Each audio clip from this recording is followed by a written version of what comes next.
Brothers and sisters, so Bishop Walang usan. and I'm Cardinal Francisco, Ganun. and we will have um,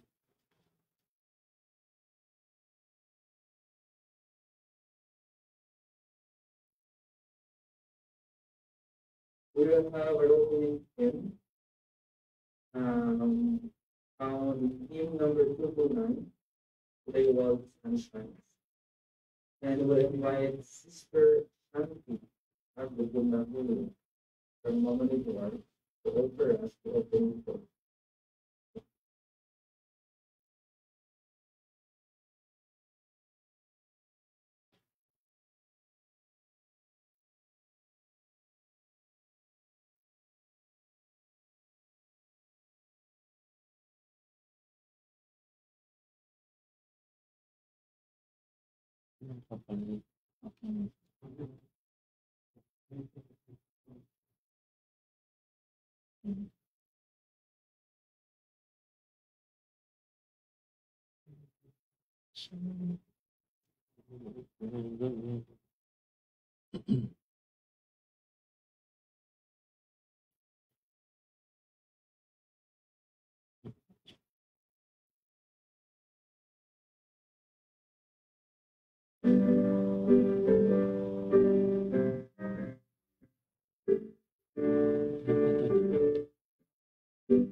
brother, brother Abangan. This is Hello, good morning, everyone. I'm Sister Ayo Abangan, I'm Brother Erwin Obangan. and welcome to our self-reliance class today. Now, before we start, I'm going to show you a slide. You know, we have a son named Carlos. He's 11 years old today, and he has really grown a fondness for insects. Mahilig talaga siya sa mga insects. Sino sa inyo dito mahilig sa insects? Okay? And I want you to guess what this insect is. Can we show that slide to them? Okay. Ayan, can you type there what insect are you seeing right now? Yes, this is a bee. Alam nyo ba, yung ating magiging discussion today will actually revolve around this insect. At meron pang isa pang insect na i-introduce namin mamaya. But the bees, did you know that they are one of the most amazing insects in the world? Kasi marami silang mga uses. In fact, did you know that their work ethics are really amazing. Very hardworking ang mga bees. Ang bees natin ang responsible for pollinating about 1/6 of the flowering plants worldwide. Wow. Bakit importante ang pollination? Because pollination is basically plant reproduction. Without the bees, the plants cannot reproduce. Ganun ba yun? Kasi ang matandaan ko sa bee, pag may bee, Tatakbo tayo, di ba? Baka ma-sting tayo or, you know. Yes, the bee really sting people. Pero one of the things pa that is really amazing about the bees are that they help about $19 billion worth of agricultural crops in the US. And that's actually about 1/3 of everything we eat. Ganyan ka-responsible yung bee sa buhay nating mga tao. Ibig sabihin, pag walang bee nag-exist, affected yung buhay natin, even yung buong mundo. Definitely, maraming magugutom. Maraming magugutom. So, aside from the bees helping produce sources of food, the bees also beautify the planet. Diba? I agree. So, napakalaki ng kanilang uses. And why did we ask you, or why did we show this to you sa aming first presentation? Kasi, iikot tayo dito sa usaping hard work. Do you remember during the early times sa simbahan, yung mga pioneers, they had this beehive house. And even today, sa young women, meron tayong tinatawag na beehive, Mia Maid, and Laurels. Pero beehive, it's because the bees really symbolize Hard work. hard work. Okay? Kaya pala ang church uses the logo ng madalas binabanggit yung bee, Yes. saka yung beehive. So it symbolizes hard work. Oo. Yun yung pag-usapan natin ngayon, which is very important. And I'm sure you love honey kasi isa sa mga ginagawa ng bees, 'di ba, yung honey. So we love that. Now, before we move on, let's have a simple activity today. We want you to grab your notebook and your ball pen, and we want you to number or label them from A to Z. Isulat ninyo mabilis right now. A hanggang Z. Leave the spaces blank. So A, tapos lagyan siya ng space pa baba. Okay, can we do that? Can we do that now? Lagay niyo sa taas, my A to Z talents and abilities, because we want to show you the way to be. When President Gordon B. Hinckley was alive, meron siyang sinulat na libro. Ang title nun is The Way to Be. The Way to Do Be. you remember? Be smart, be humble. Ito naman, The Way to Be. Paano ba tayo magiging katulad ng mga bubuyog? So here, we want you to write down A to Z. And we're gonna give you about 2 minutes. Unahan kayo kung sino makakauna makakumpleto. But we want you to write your A to Z talents and abilities. What can they do? Tama. So dapat makumpleto nila yan ngayon in the next 2 minutes. Yes. So start writing now your A to Z. Tayo naman, mag-uusap din tayo. Ano yung A to Z? Ano yung A to Z natin? Oo. Okay. That's So good. we wanna learn about your list later after the presentation. Pero ngayon, you can start writing na ano ba yung mga nagagawa ko? Ano yung mga talento ko? For example, give me a skill or ability or talent that starts with letter A. Acting. Oh. Pwede yan. Naisip ko archery eh. Archery. Pero hindi ako marunong yan. Apelyido ko, Banggan. Pwede rin. Ay, hindi. Dapat Hindi, skills or talent yun, abilities. So, anong kaya mong gawin? Ano ba, English ba, Tagalog, or Bisaya? Pwede. Pwedeng naman. Tagalog, pwedeng English, pwede ring Ilocano. Okay? Pwede. Next. O, kahit ano. Pwede rin Kapampangan. Letter B. What can you think about letter B? B, Ano bang B? Basketball. Basketball, Oh, ano oh. ang basketball? Galing mag-basketball. Oh, ano ba ba? Volleyball. Hindi pala B yun. Letter B yun. B pala yun. Or boxing. Ano ba? Boxing, diba? Pwede. C. Ano namang C? Letter C is for me carpentry. Pwedeng carpentry. Okay. Ano ba kaya? O kaya naman communication skills. Communication skills. Oo. Importante yon. Marami pa. So, kompletuhin nyo yan. We're giving you another minute or two to complete the list. Medyo mahirap lang na letters dito. They have to be creative. Yung letter Z. Ano pa yung pwedeng ilagay sa letter Z? Z. Minsan may nagsabi niya, zebra. Z naman talaga yan. Pero Z naman. one of the things Pwede siguro na naman pwede talent na lang gawin pag letter Z is, ano ba? Zest. Zoom. Master. Marunong sila Zoom magkalikat master. Galing sa online. Oo nga. Letter X. X mahirap din eh. X-ray. Hindi rin. Marunong sila mag-X-ray. Ako kaya. Mag-X-ray. They just have to be creative. But the point of this activity is for you to complete your A to Z talents and abilities. Yung ating pambansang bayani, national hero Gato Jose Rizal, came up with a list from A to Z Meron of din his siya. talents and abilities. So, posible kaya nyo kompletuhin yung inyong listahan. Okay? So, let's wrap this up. 30 seconds to complete this one and later on we will discuss about your list. Okay, that's good. Exciting. Pwede rin nila ilagay sa journal yung kanilang magawang A to Z talent. Pwede rin nila ito ipa-frame, di ba? frame Para din pag, nila.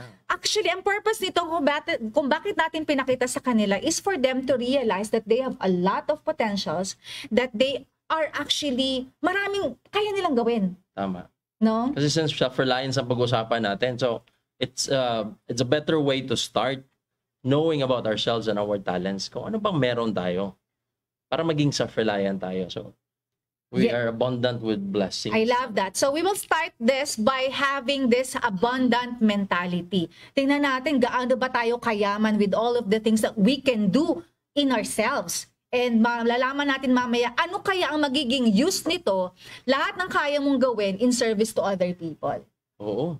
Yeah, at the same time, pag nag-apply sila ng trabaho one day, tinatanong ka, why do you think we will hire you? Or ano pa yun? Tell me about yourself. So it would be easier for you to tell the interviewer about yourself if you already know your A to Z talent and skills and abilities. Oo. Tama. Yan kaya pag sinabi natin, ano masasabi mo about the bees? Immediately, masasabi mo, hardworking bees. Pag sinabi namang Erwin, ano maiisip mo? Smart worker. Hindi lang working hard ang pinag-usapan natin Hindi lang dito. working hard. The bees also a smart worker. Yes. So work hard and work smart is a very important component in becoming self-reliant. And they work as hives. Diba? Sama-sama sila. Sama-sama. No? Hindi lang talaga siya individual work. Tama. So now, as we later, babalikan natin yung listahan ninyo and we will be so delighted to hear your list. Meron kami mga tatawaging pangalan. Next, pakita naman natin sa kanila bakit nga ba talaga napaka-importanteng malaman natin ang work. Why do we have to be introduced to work? Kung bata ka pa, kung youth ka pa lang or primary, should they be introduced to work? Of course. Basically, ever since the world began, work was introduced, ng Panginoon kay Adam and Eve, that they need to work, okay? In the sweat of thy face, they shall eat bread. So, pagsimula pa lang sa mundo, tinuruan na sila the value of work. Now, pakita natin sa kanila yung naging evolution of work natin. Sige On our nga. next slide, parang ang bilis lang kasi ng panahon, no? Before, dati, nung nag-youth pa lang tayo, uma-attend tayo ng mga youth conferences. Hindi pa naman tayo masyadong introduced dito. Pero now, let's show them the next slide. At balikan lang natin mamaya yan sa susunod pa na slide natin. Yan, the evolution of work. Ako, nung bata ako, naging tindera ako. Oh, really? Yes, marami akong binenta. Nagtinda rin kami sa palengke noon, ng isda, ng karne. So, hindi ka nahiya nun? Kumbaga, anong feeling mo nun? Hindi. Magbenta ka? Kasi- Kasi iba nahihiya magbenta eh. Hindi, kasi when I was young pa, yung parents ko din kasi, medyo entrepreneurial din sila. Sa bahay lang namin noon dati. Nagtitinda kami ng mga iba't ibang mga ulam, yung mga snacks. Alam ko yun. Tapos meron pa kami nung dating binabayo na... Ano ba yun? Parang kamote na binabayo mo. So, binibenta yun namin. Tapos nung nag-college naman ako, nagbenta rin ako ng mga produkto ng iba't ibang mga companies. Hindi ko na sasabihin kung ano yung brand nun. Ayun. Okay? Tapos naging ano rin ako. Nakita mo, naging factory worker din ako. For 6 months, tumigil ako ng 1 semester sa school para makapag-ipon ng pera para makapag-aral ulit. Kasi at that time, medyo hirap dahil sabay-sabay kaming nag-aaral. So marami rin ako naging trabaho. Naging events host ako sa debut, sa wedding, sa patay, sa lahat na. Okay?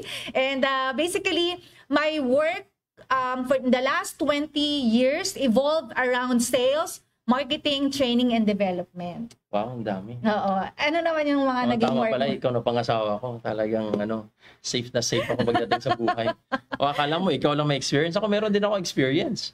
Na-try Sige ko na. rin, nagtinda. Ikaw kung nagtinda ka ng kahit ano-ano, nagtinda rin ako. Na-try ako nagtinda ng kandila. Oy. Nagtinda ako ng longganisa. Nag-house to house pa ako. Oh, minsan pumunta ako sa market. Yung mga nagbebenta ng mga doon, mga longganisa, kinukompetensya ko. Nandito yung display nila. Nandun ako sa entrance. Wala nang bumibili sa kanila. Nandun ako sa entrance. Kinarang mo na Kinarang lahat. ko. Kaya Oo. nagalit yung mga tindera. Pero anyway, experience ko yun eh. Na-try ko rin mag-gasoline boy. Gasoline boy. Gasoline Okay. boy. Tell us about And I had an experience when I was experience. first year high school. Siyempre, I want to help sa family. Gusto ko rin magkaroon ng experience.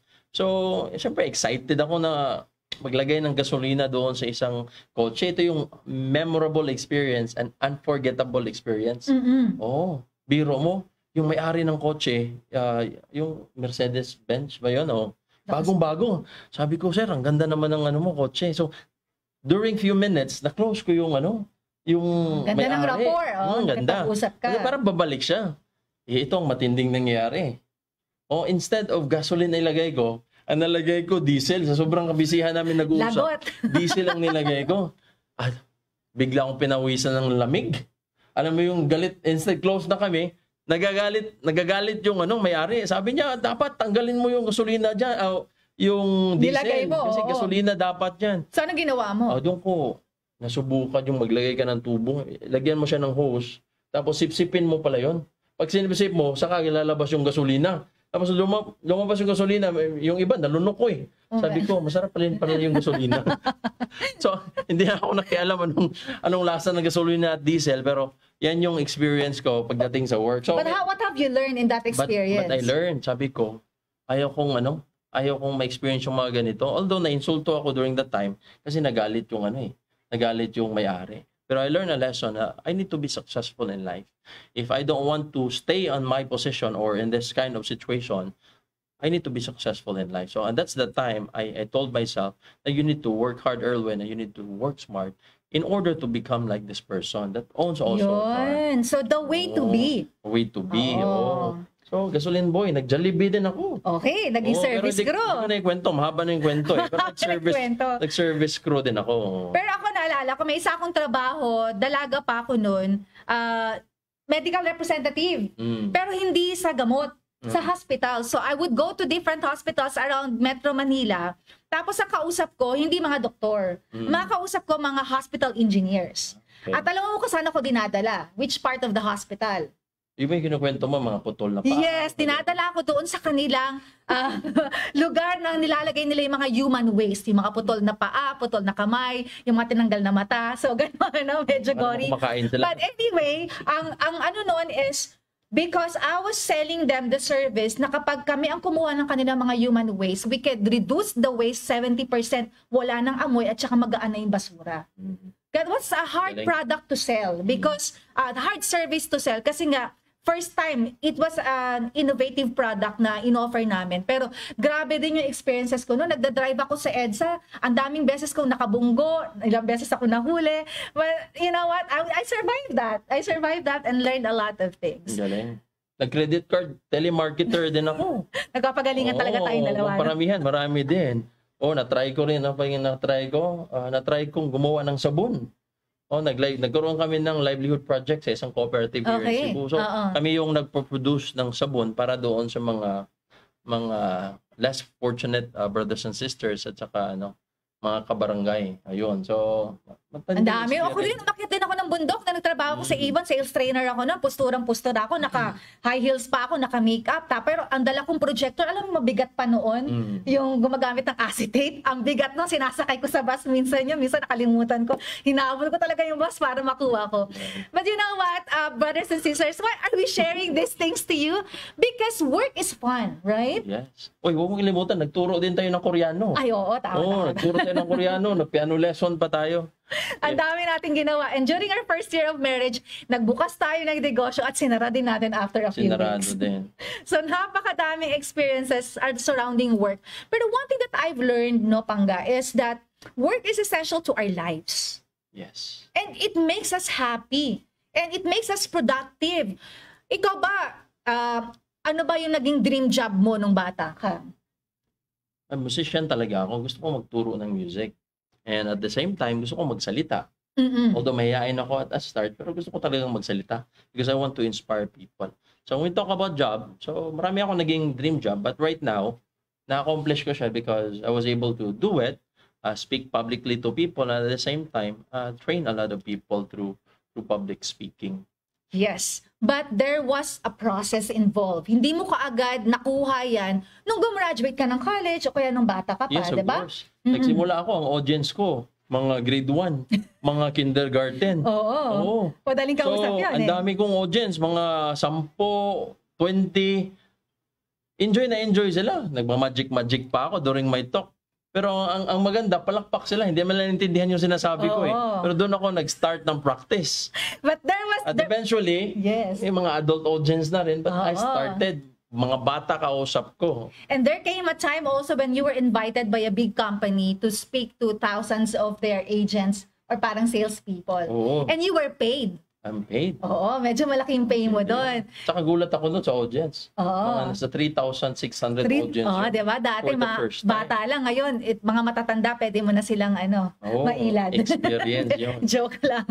No? And of course, yun na nga, may mga proseso tayo. Ako, nung bata ako, specifically when I was in my second year high school, nung tinanong kami ng teacher namin, anong gusto namin maging, tatlo yung bagay na sinulat ko eh. Sabi ko, gusto ko mag-aaral ako sa Lasal. Pangalawa, gusto kong magsulat ako ng libro. Pangatlo, gusto ko mag-appear sa TV. After college, hindi ko naman na-experience yun and the years even after that. But all those opportunities, yung Lasal nakuha ko kasi nag-aaral ako. Pero yung nag-appear ako sa TV at saka nagsulat ako ng libro, it came to my life in the later years na. I was exactly 37 years old nung nagkaroon ako ng TV show noon. So basically, lahat ng experience natin or experience mo is part of the journey and the process. So Yes. hindi ka makarating dyan kung hindi mo dinaanan yung mga experience. Naalala ko pa nga sinabi ko, my hands bled before they were pampered. Because literally, when I was a factory worker noon sa Cavite, dumudugo talaga yung mga kamay ko kasi I was wounding up tape doon sa isang set of wires, conveyor. I was doing that from 8 a.m. to 5 p.m. Break lang talaga yung kain at saka magla-lunch ka. Pero day in, day out of my life, ganun ang ginagawa ko. To the point na natanggal na siya yung tape. Kumbaga parang natatanggal na yung ibabaw ng aking mga kamay. Ang lalagas na. Nanlalagas na.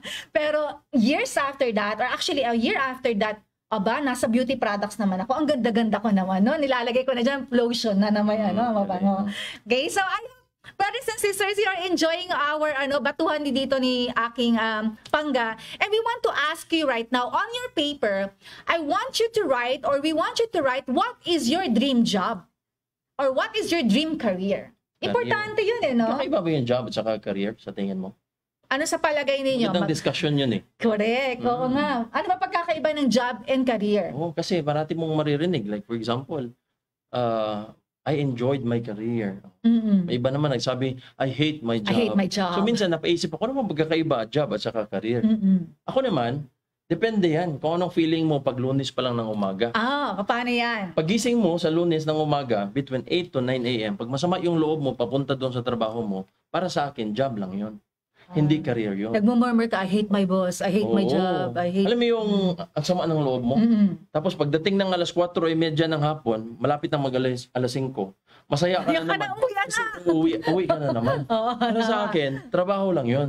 Pero pag nagsimula ka ng umaga hanggang hapon, at ayaw mo nang umuwi sa at tapusin yung ginagawa mo, at sabi, ang bilis naman ng oras. Yes. Nag-i-enjoy ka sa ginagawa mo, para sa akin, career yun. Career yun. Something that you love to do, nandyan yung passion mo, career yon. Yes. So, when we define job and career, so ano bang uunahin? Kung kami ang tanongin nyo, hanapin nyo yung career ninyo. Pero hindi madali yan. yes. Minsan, dadaan ka muna sa trabaho, alright? Para mahanap mo yung career. Kaya pinakita natin yung evolution of work natin kanina, di ba? Oo. Kasi it took many years, it took many jobs before finally nakita mo, ay, ito pala yung patterns natin. We love to talk to people. We want to write as well. So nahanap na natin. Remember what Don Schobel, a leading millennial guru today, said about this. There should be an intersection of three things to have a rewarding career. Number one, what you love to do. Okay, sulat nyo yan ha. What you love to do is number one, or that is passion. And then number two is what you are good at. Meaning, ano yung mga skills mo. Magaling ka. Okay. And number three, don't forget this, there should be a paying market. Meron bang taong magbabayad sa mga alam mong gawin at sa gusto mong gawin? Kasi baka naman you devote much of your time doing that, pero wala naman palang trabaho nag-aabang dyan o walang karera naghihintay sa'yo. Kaya So, anong minsan tawag doon? Minsan yung parents, nalilikra mo. Mm-mm. Ano naman ginagawa mo? Nagsasayang ka na naman ng oras. Yes, kaya naririnig natin Pero sa mga nag-i-enjoy ka parents. sa ginagawa mo. Oo. Pero wala naman palang future doon. Correct. But then again, we make our own ideal career. Mm. Minsan hindi yan talaga dumarating sa atin. Tayo mismo ang gagawa ng mga opportunities for ourselves. Okay? Yeah. So I hope you are learning from our conversation here, no? Kasama dalawa. And moving on now to our discussion. Balikan natin quickly yung isa pang sinabi ko sa iyo na meron tayong aalamin pang isang insekto that teaches a lot about self-reliance. Can we go back doon sa ating slide after the evolution of work? Pakita natin sa kanila. Ito talaga, paborito to ni Carlos no? Everyday, yung mga ants, binabantayan niya yan doon sa bahay natin, di ba? Hinahanap niya talaga kung nasan yung mga yan. And then, he's trying to find out ano yung mga iba't ibang mga, ang tawag mo doon, mga breed. Kasi marami yan Diba? May pula, may itim. Akala ko nga na pula or itim na, pero marami palang Marami pala. klase na ants. So, let's go back to, if we can show the presentation. Yes, meron yung sa may sa ads dun sa ating Mga bullets lang. acrostic na ANTS. The evolution of work before that. Pakita natin sa kanila, no? Are you learning something? Will you raise your hand if you do? Thumbs up nga kayo. Yeah. So yung mga questions natin, later, at the end of our presentation, we will have an interaction. Balikan natin yung balik lang tayo. Balik lang tayo doon sa unahan pa ng evolution of work. Ayan, next. Yan. Ayan, ants teach self-reliance. Ang galing. Kala mo, nangangagat lang yung ants. Hindi. Pero minsan nakakatawa, no, dito sa Cebu, pag sinabi mong, oy, may langgam. So, ang langgam, titingin kami sa taas. Birds pala yun. Sa Cebu, ang langgam, birds yun. May pakpak Pag na sa ilang. Tagalog, ang langgam, yuyuko ka. Oo, magkakaiba pala yun. Yun. Iba't So- ibang perspective. So, pag Bisaya ang mga nakikinig ngayon, so, ants, alam niya na English yun. Yes. So this came from John Maxwell, a leading consultation guru din yan. So can you tell us about ano ba yung pwede nating matutunan sa mga ants about self-reliance? Letter A. A stands for attitude of initiative. Ants don't need to command or don't need a commander to tell them what to do. So may initiative. May pagkukusa. Oo, hindi yung mag-aantay kung kailan sila sinasabihan. Tama. Correct. So attitude of initiative, not all the time. Sasabihan ka ng parents mo na maglinis ka, maghugas Maghugas ka ng ka. plato, Oo, no? matulog ka, or stop mo na Matuto yan. ka magluto. Mm, Ikaw mismo, babangon ka to do that. Tama. That's attitude of initiative. How about letter N? And nature of integrity. Ants work faithfully and need no outside accountability to keep them doing right. Ang ganda nun. Galing, ano ibig sabihin nun? Ibig sabihin kahit walang nakatingin. Tama. Hindi yung parang minsan, di ba? May gagawin ka kasi may May nakatingin. nakatingin. Pag wala na nakatingin, babalik ka na sa pagkakaupo. So pag sinabi natin may integrity ka, kahit walang nakatingin sa'yo, you still do the things that you need to do. Tama. May nagtanong sa akin minsan yan anong pagkakaiba ng honesty sa integrity? And one of the leader a long time ago told me, alam mo ang pagkakaiba, honesty, kung may tao or walang tao, it can be called as an honest act, all right? Oo. Sabi ka ng totoo. Pero ang integrity has deeper meaning. Integrity Kahit walang tao, walang nakakita sa'yo, kahit nag-iisa ka lang, you're you're true to yourself, You are to true. your word. So, Mm-mm. yun, that's integrity. And so, it has... it's actually the top one trait na hinahanap ng mga employers sa mga employees nila. Someone with integrity. Kasi pag meron ka talagang integrity sa sarili mo, pagkakatiwalaan ka, you Tama. are dependable and people can trust you. Hindi ka na naging honest just because may nanonood. Oo. Hindi ka naging honest dahil alam mo, mapopromote ka pa naging honest ka. Yes. So, it starts with your desire and attitude. Correct. Now, let's go to letter T. What is T? Thirst for industry. Ants work hard and will replace their anthill when it gets ruined. Di ba nung bata tayo, pag may nakikita tayong mga mound of earth, di ba? Parang, uy, may ano dyan. May ano Nuno dyan, sa may punso. nuno. Di ba, minsan sinisipa natin, Sinisipa. tinitibag natin. But the ants, when you destroy their colony, immediately, they work together and they start rebuilding. Ganon sila kabilis. Resilient yung mga ants. Hindi katulad ng iba dyan. Pag may nasira, buti nga, nasira. Oo. O kaya iiwanan na. Di ba? Buti nga, na-bankrupt. Oo, wag ganon. So, they are thirst for, ibig sabihin, nauuhaw sila. Gusto nila magtrabaho. It doesn't matter. Kasi alam nila that what they will build today will be for themselves. Yeah. Makikinabang sila doon eh. So, lahat ng effort na meron sila, ibibigay nila 100%. And they're helping or each even other. more. Correct. They work as a team. They work as Hindi a sila team. individual. And that's Kaya- important. The unity. Unity. And lastly, letter S is, The source of insight. ano ibig sabihin nun? Ants store provision in the summer. So they know preparation. Okay. They know how to prepare. Ibig sabihin, pag umuulan, pag mainit pa ngayon, hindi lang sila maglalaro. Hindi lang sila puro laro. O kaya pag when life is easy, medyo banjing-banjing lang or relax sila. But they have this vision na darating ang panahon na talagang darating ang bagyo. Yes. It's the same experience nila Noah, right? Mm-mm. So Noah built the ark even without rain pa. Correct. All right? Sabi nga, di ba, ang definition natin, naalala mo yung definition natin ng faith is expecting the best but preparing for the worst. Diba? We expect the best, but we know for sure that the worst can come. The thing is, we do not ask whether this will come because we know they will come. Ang gagawin na lang natin is what we can control. So expect the unexpected. Correct. Personal preparation. Okay, so I hope you are enjoying our presentation. Now, let's move on. And of course, we want you to take down notes as impressions come to your mind as the Holy Ghost will teach you today about self-reliance. Ngayon, punta tayo sa next slide natin. Yung ating definition na ngayon, no? Sinabi nga, bakit importante na naiintindihan natin kahit bata pa ang importance ng pagtatrabaho. It's because, sabi sa atin, self-reliance is, will you read this? Self-reliance is the ability, commitment, and effort to provide the spiritual and temporal necessities of life for self and family. As members become more self-reliant, they are also better able to serve and care for others.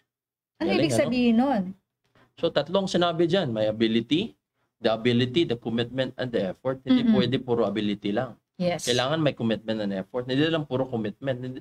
Kailangan may effort at may ability. So, to become self-reliant, sama-sama yung tatlo. In order for you to help yourself Ang ganda nun, and self, to help others. and then your family, and then the others. Yes. Hindi lang talaga pala gusto mong maging wealthy for yourself, ano? Hindi pala ganun ang prinsipyo Yeah. doon. So, in-emphasize dyan, importante yung self, then others. Parang sa airplane.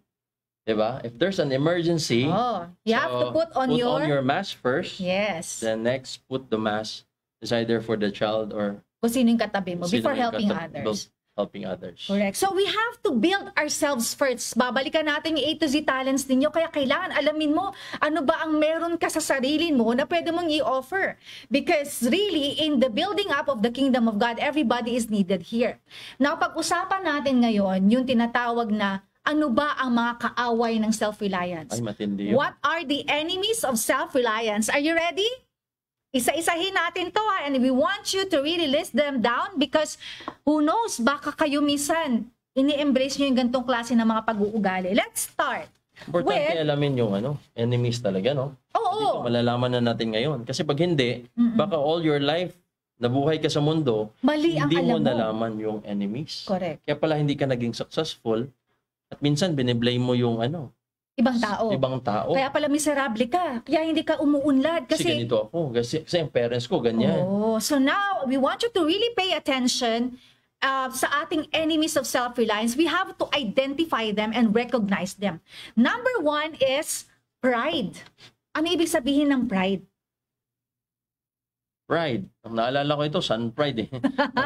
Pag hindi ka willing matuto, pag hindi ka nakikinig sa iba, Yes. okay? Because all-knowing ka na. I've been there. I've done that. Alam ko na yan. Tama. Delikado pala yun, And ano? one of the deadliest sin is pride. Correct. At ito yung cycle na sinasabi, pag umabot kayo sa pride cycle, ay talagang babagsak ka talaga. Whether faithful ka sa church or ano man ang buhay mo, basta pag pumasok yung pride, delikado talaga. Oh, iwasan natin yan. Iwasan natin yung pride. Next is entitlement. Ano naman ibig sabihin ng entitlement? Entitlement.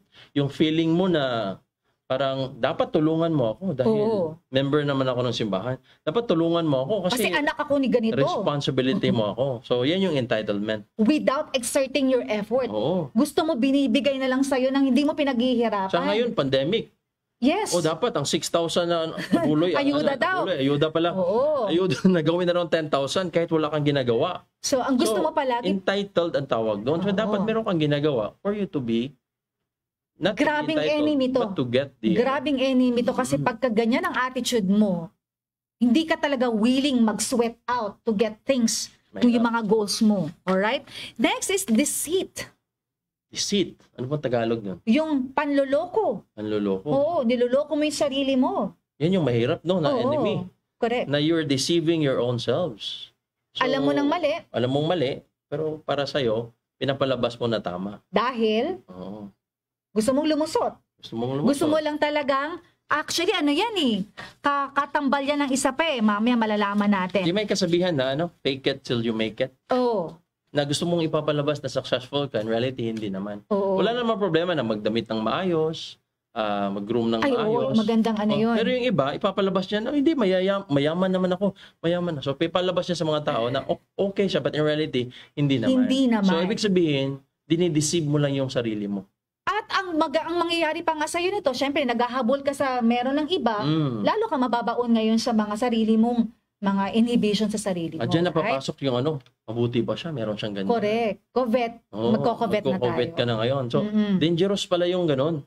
Kapag sinabi mo na sa sarili mo, yung meron ng iba, mabuti pa siya, may kotse. Oo. Mabuti pa siya, may malaking bahay. Yes. Alam mo, may kwento lang ako mabilis. Mabilis lang. Yes, go ahead. May isang tao, nakita niya, nakakotse. Sabi niya, mabuti siya, meron siyang kotse. Siya, naka-tricycle. Ang hindi niya alam, yung naka-tricycle, yung nagsabi na mabuti may kotse, may nakakita din sa kanya na nakabike. Sabi nung nakabike, mabuti siya, meron siyang tricycle. Ako, bike lang. Medyo ang hirap mag-bike. Yung nakabike, hindi niya alam, may nag-observe pala sa kanya. Isang tao na naglalakad. Sabi naman tao naglalakad, mabuti pa siya, may bike. Ako, pula bata ako, naglalakad lang ako. Ang hindi alam nung naglalakad, may nag-observe din sa kanya. Sabi nung isang bata, mabuti pa siya, nakapaglakad araw-araw. Ako matagal kong pinapangarap na sana may paa ako. So imagine nyo, sometimes you covet what other people have, pero hindi mo alam na ikaw pala sobrang blessed. Kaya, careful of deceiving yourself and look at the brighter side of yourself. I love that. Thank you for sharing that wonderful story. At I think it's a good a segue to the next one. Scarcity mentality. Lahat na nakikita mo puro problema. Lahat ng topic, lahat ng issue, may problema May problema ka. Meron na nag-aabang na trabaho sa'yo, pero ang problema mo, wala kang pamasahe. O kaya naman, meron ng training na binibigay na libre, ang problema mo, walang snack. O kaya naman, busy ka. Oo. Oo. So, mahirap yun, ano? Everything that you see, in opportunities, there are problems. Tama. Parang ang init naman ngayon. Pag umulan, ay, ang lakas naman ng ulan. Lakas ng ulan. O parang... Hindi mo na alam, sala sa init, sala sa limig. Naalala mo yung sinabi ng isang speaker na naatenan natin na ang nakakakita sa hindi nakikita ng iba, ang siyang kikita. Ulitin nga natin. Ulitin natin yan, ha? Ang nakakakita sa hindi nakikita ng iba, ang siyang kikita.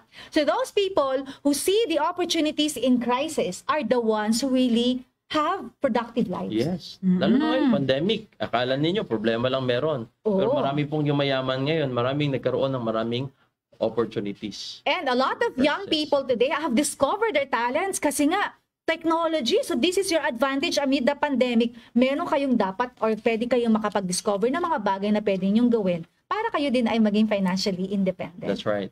Next, bilisan natin. Justification. Mali na, pero pinipilit mo pa rin itama. Meron kang rason sa May lahat rason ng ka. bagay. Oo, Ba't nahirap ka na- na-late? Kasi yung nanay ko Oo. Inutusan ako Ba't ka nag-absent? kasi po, mainit. Kailangan ko muna, hinihika ako Ba't ka naghirap? Kasi yung nanay ko mahirap din Oh, yun, di ba? Oo, yung justify mo lahat, mahirap yun. Dahil kaakibat niya ng powerlessness. Powerlessness, wala kang kapangyarihan to turn your life over. Nandudo ka na sa tadhana. Ito ang binigay ng Diyos sa akin, so mamamatay akong mahirap. Tama. May pride ka pa, ano? Parang yung sinasabi, ang lolo ko mahirap, Oo. ang parents ko mahirap na rin ako.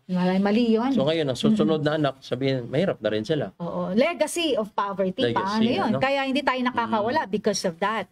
And kaakibat pa rin yan, tinatawag na victimization. Victimization. Nabibiktima. Ano ibig sabihin ng ganong klase ng attitude? Ito yung parating sensitive. Yes. Nakakala niya, tiningnan mo lang siya, may ibig sabihin Ginugosip na. ka na. Oo. Oo. Pinuput down ka na. Ba't sila nagtitinginan sa akin? Baka may chismis na naman. Oo. Kaya naman di ka na shake hands Hindi ka on na shake Sunday. hands, na-offend. Oo. Sasabihin, kasi, mahirap lang kami, mga mayayaman na yan, mga matapobre. Biktima ka palagi. Tama. Mahirap yun. Minsan nanonood ng Oo. balita, yung matinding panonood ng balita ba?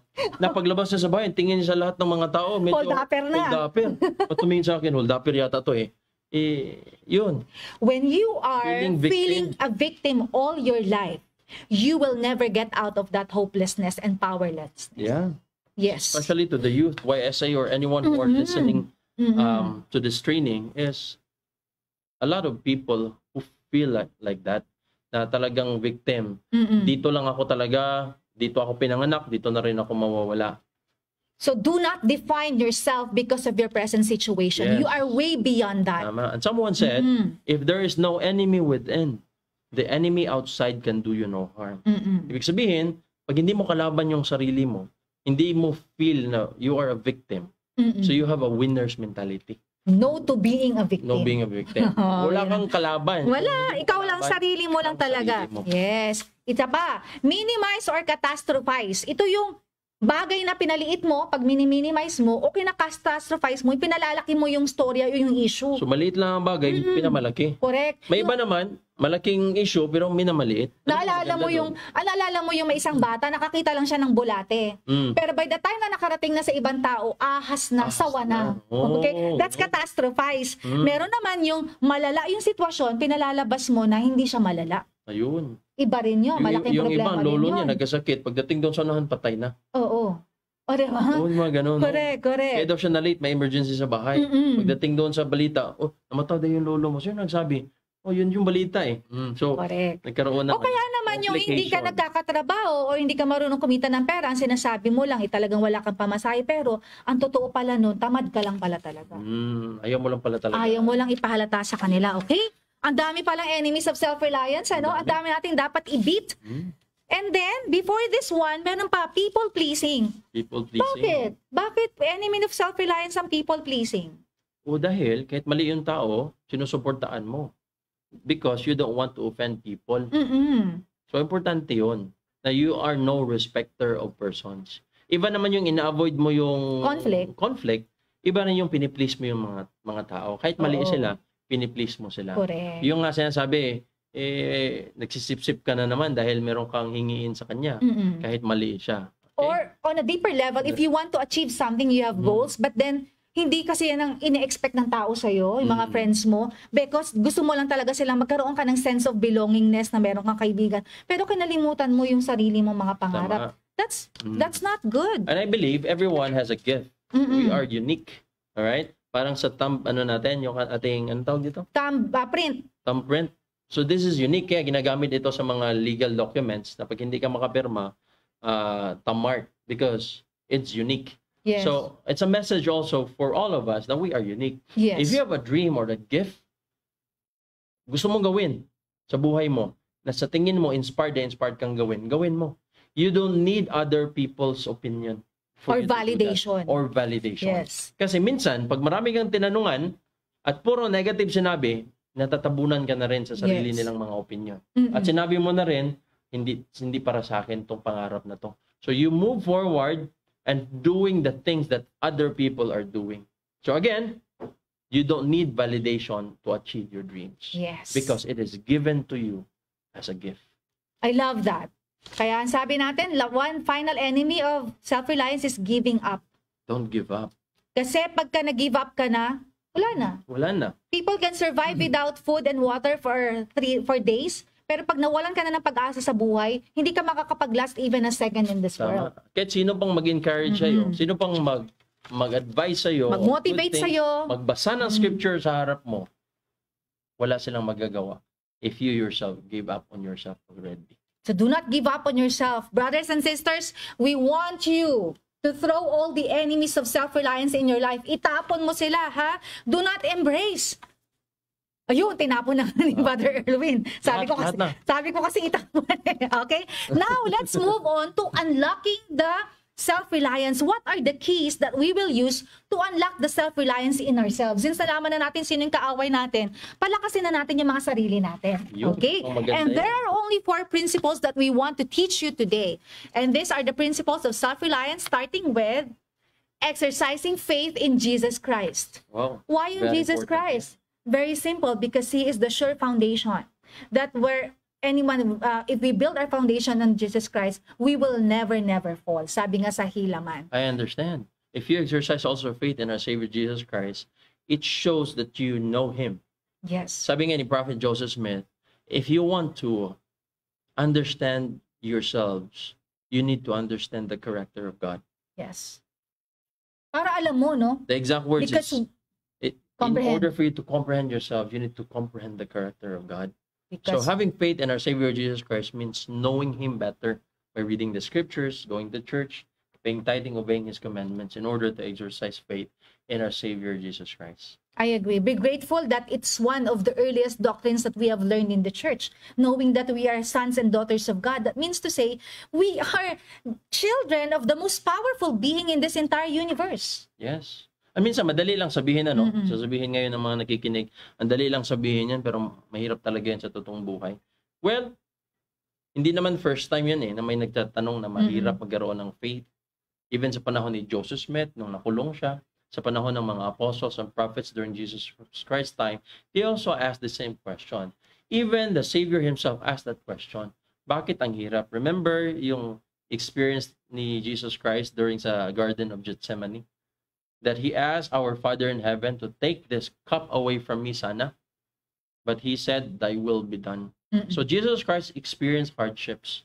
That's why He understands our hardships. So what He's asking is to exercise faith on our Savior Jesus Christ, because He knows our trials, our tribulations, and He knows how to lift us up. And He has overcome all things. All things. Yes. Next principle of self-reliance is be obedient. Ano ibig sabihin ng be obedient?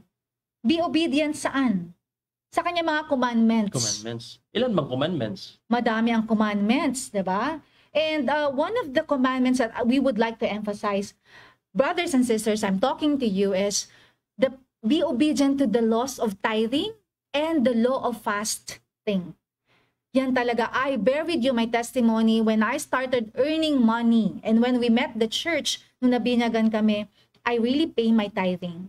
Hindi ko talaga, kasi I'd rather lose the 10% and have the full support of our Heavenly Father than to have the 100% and not to have our Heavenly Father on my side.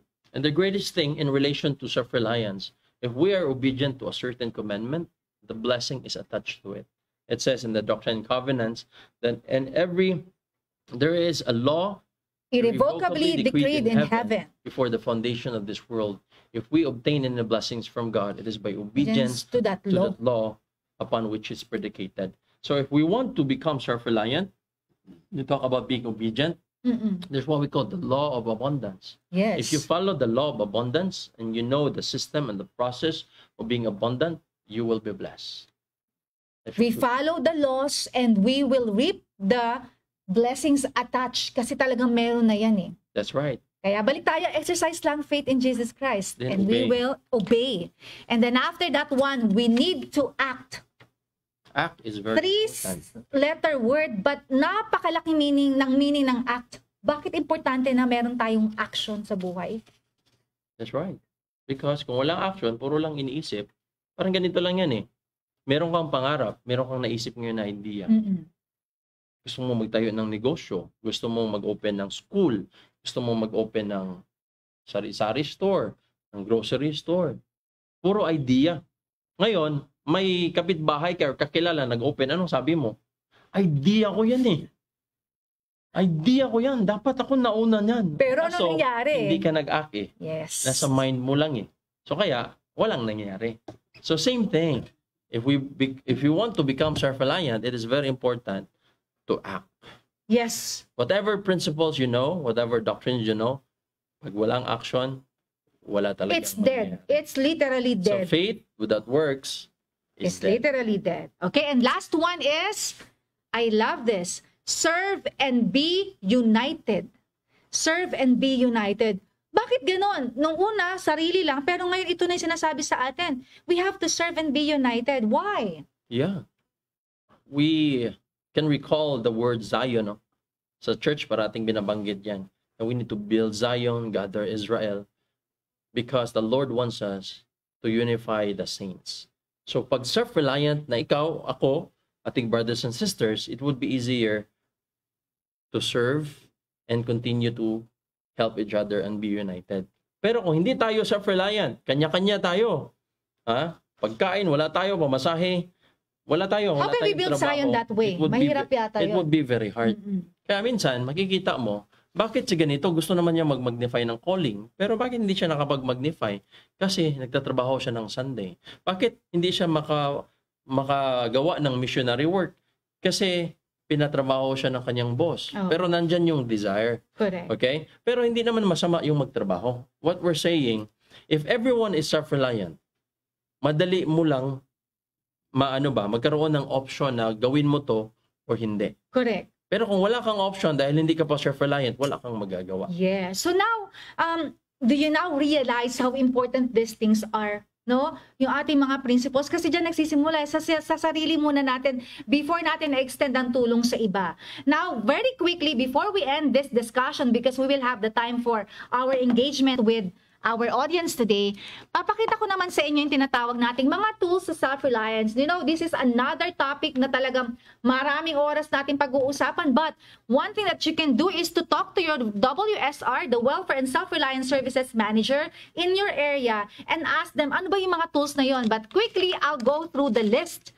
Okay? Meron tayong tinatawag na humanitarian services. Okay? Ito yung ating mga tinutulong, especially those who do not belong to our faith. Ang church natin, nagre-respond tayo sa mga calamities, nagre-respond tayo sa mga needs ng community. And we can be a part of that. We can join humanitarian services para makatulong din tayo. We also have humanitarian services in the church wherein we help our members produce their own food, magkaroon sila ng magandang hygiene, and other worthwhile projects. Sabi nga sa Articles of Faith number 13, di ba? We seek after these things, everything that is good. We also have the family services. I hope by now, alam niyo na meron tayong isang institution sa simbahan natin na sumusuporta sa ating mga families. Dapat. Especially ngayon, yung tinatawag nating emotional and mental health, kasama na siya ngayon. And other issues pagdating sa mga gender, addiction, pornography, all of the things that surround the issues around the family. Meron tayong mga suporta na binibigay It is sa very atin. important. Kahit self-reliant ka na pagdating sa temporal, pero may problema ka emotionally, and at the same time, the way you process your thoughts, Oo. affected din naman. So, kumbaga, maging useless yung resources mo kung mentally and emotionally weak Challenge ka rin. So, itong Oo. family services, we highly recommend na kailangan lahat ng families are involved on this program. Thank you. So take note of that. Next is employment services. At WSR, we help our people na makapag-prepare sila. In fact, tomorrow I'll be giving a training on the single adults about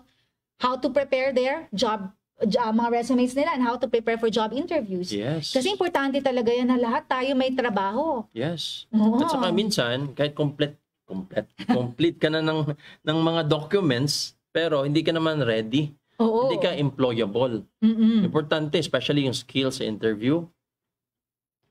Very Oo. critical. Pag-aaralan Kasi mo may yun mga dapat yun. iba, cum laude, or anumang naabot yung pinakahayas doon sa pag-aaral. Pero pagdating doon sa interview, sa They cannot first question articulate pa lang, themselves. hindi ma-express yung sarili at hindi nakasagot sa interview, hindi natatanggap. Oo. So, it's a entire package. It's not just about the documents that you got from college Mm-mm. education. So, being employable, dito mo matutunan sa resources na to kung paano, how to become an outstanding employee. Yes. So we have those resources at church na makakatulong sa inyo. This leads me to educational resources. Sa panahon ngayon, especially sa simbahan natin, hindi na excuse ang hindi nakakapag-aral. Because everybody can actually study. Yes, may online, di ba? Yes. Marami mga resources, whether formal or informal education. Pero pagdating natin sa formal education, alam niyo na meron tayong mga support sa simbahan. And quickly, I'm gonna flash them para alam niyo kung ano yung mga itatanong natin na ano ba yung mga pwede nating gawin. For example, you want to take courses na pang vocational and technical courses that are 24 months or less, pwede kang pumunta sa Perpetual Education Fund. You just have to go to the site para makapag-apply ka, register yourself, at Galing. makikita mo yung mga list of programs na even those yung mga freelancing ngayon na mga courses, pwede mo nang matake ng 1 month lang or 2 months, you will gain a skill and you will become employable, or you can apply that skill and start earning something. So, di mo kailangan mag-antay ng ilang taon para Oo. bago ka ma-employ. Gone are the days na ang mga magulang mo kailangan pa magbenta ng kalabaw, magbenta pa ng baka, lahat ng ari-arian ninyo. Hindi na nyo na kailangan gawin yon because in the church, we have the support. And other than the Perpetual Education Fund, andiyan din yung tinatawag nating BYU Pathway Worldwide. I am wearing the shirt because I am a graduate of BYU Pathway for 1 year. So it's a preparation for those who want to take their formal education leading to college. So meron tayong mga ganyan na mga courses. This is low cost, online, and spiritual learning. Ang ganda talaga ng BYU Pathway Worldwide. You don't have to leave the country to go abroad para makapag-aral. But you will still be receiving the same diploma na tatanggapin ng mga estudyante na nag-aral sa BYU pag lumabas sila ng bansa. Galing. I Yes. can attest to that, and I know a lot of members who are graduates of BYU Pathway. And hindi lang pinag-usapan, puro courses lang. It talks about also life skills. It talks about the doctrines, why education is so important. At alam naman natin na in the Doctrine and Covenants, it says there that a man gains more knowledge and intelligence in this life, he will have so much advantage in the In world the world to come. So take advantage of the educational program that we have sa Self-Reliance. Yes, I hope you are really listing down the websites na pinapakita ko sa inyo. And lastly, Exam. this might be a little, but this is the application for Benson Agriculture and Food Scholarship Program. This is a scholarship offered pa rin sa mga members natin na gustong mag-pursue ng agricultural courses. Okay? Marami tayong success stories na to ng mga members natin. Some of them, during their OJT, pinapadala pa sila sa ibang bansa. So, sa Israel, may pinadala sa Europe. But then, the entire package of the program is really, really good. So, if you are inclined into agriculture, especially nandiyan kayo sa lugar ninyo, why not take this one? So ano pang reason nila na hindi makapag-aral, no? Wala na talagang reason. Talaga na, eh. Oo. Kasi sa gobyerno, libre din makapag-aral ngayon sa tertiary level. Basta papasok ka sa state colleges and universities, you just have to maintain an average grade na pasok doon. Then, libre na ang pag-aaral. Kakatok ka sa mga LGUs, kakatok ka kay mayor, kay governor, may naghihintay na mga scholarships doon. You just have to ask. Even private institutions today, they're looking for different scholars. So Ash, and Ang you sarap, shall no? receive. Yes. Tama ba yun? But if you just sit down in your house doing nothing, walang lalapit Then sa iyo you get na nothing. You get nothing. Okay? And of course, meron tayong tinatawag na mga welfare and self-reliance courses. Madami yan, ha? Ito, hawak ko yung mga books natin ngayon. Marami to. The latest of which is the emotional resilience para naman sa ating, para makaiwas tayo sa mga stress sa buhay natin. We also have personal finances para sa paghahawak ng ating mga pera, and other courses on jobs, employment, and how to even start your own businesses. Marami talaga tayong mga resources sa simbahan. Okay? Yes. And last na lang talaga, ito na yung tinatawag nating self-reliance plan form. Para siyang gumagawa ka ng vision sa buhay mo, plano. So I want you to talk to your bishop and ask for them a copy of the self-reliance plan form. At umupo ka kasama ng family mo, you should plan for the next things na gagawin niyo para mas magiging self-reliant That's kayo as a right. family. Yes. Okay. And whatever mga self-reliance training, attend kayo. And of course, you have your self-reliance managers in your own area. So ask them. Ask for guidance, and also there are self-reliance specialists. So pagdating sa self-reliance program, it is very important to instill in our mind that whatever we're doing in the church or in our family will be affected kung hindi tayo mag-involve sa self-reliance program. Siguro pakita natin to. Yeah, and as we close this, ano nga ba talaga ang tututukan natin sa ating mga buhay para masabi natin na tayo ay self-reliant or we are progressing towards better self-reliance? Ayan, so ito yung parang summary sa sinasabi ni Sister Ayo or dinidiscuss natin kanina. There are 6 areas of self-reliance. So in-explain natin kanina yung literacy and education, career development, financial and management resources, resource management, home production storage, physical health, social, emotional, and spiritual strength. Lahat ng program na pinag-usapan natin kanina at yung mga manuals na pinakita namin, meron ng solution and resources itong 6 areas of self-reliance. And imagine, nandito sa center yung ating family at complete na tayo itong circle of self-reliance. Do you think you can do better sa church? Do you think you can serve our brothers and sisters better? Someone said, imagine what good you can do if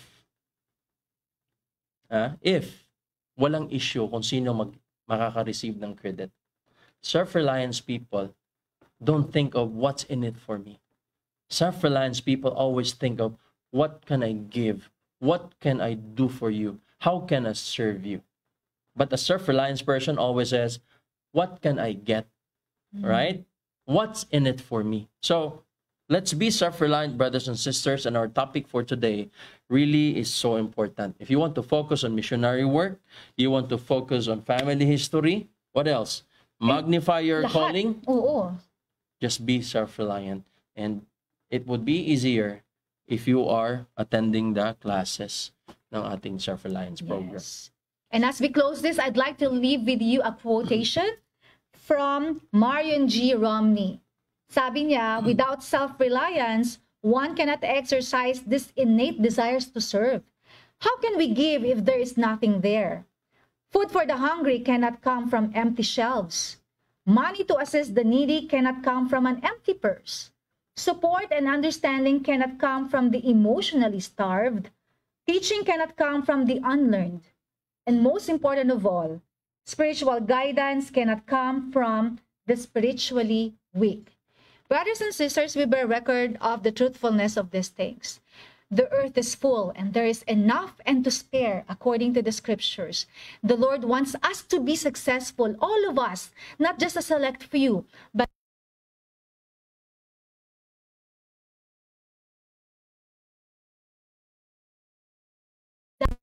chance to fight for his or her life that they want to achieve, to become the best versions of themselves. We know these things to be true. We know that hard work is very important, very crucial in our lives, and it's important that we not only think about ourselves, but once we have established ourselves, or we are in the process that we are establishing ourselves, do not forget the others. Do not forget your family. Do not forget other people, because when it comes to the Lord, this is Zion. This is building up his kingdom, and he needs every one of us. I bear this in the name of Jesus Christ. Amen. Amen.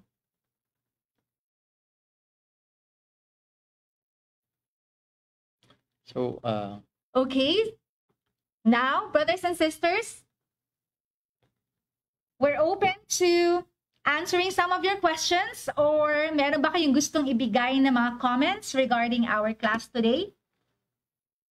Did you enjoy it? Thumbs up nga. The Kung youth, nakinig kayo. the youth can ask a question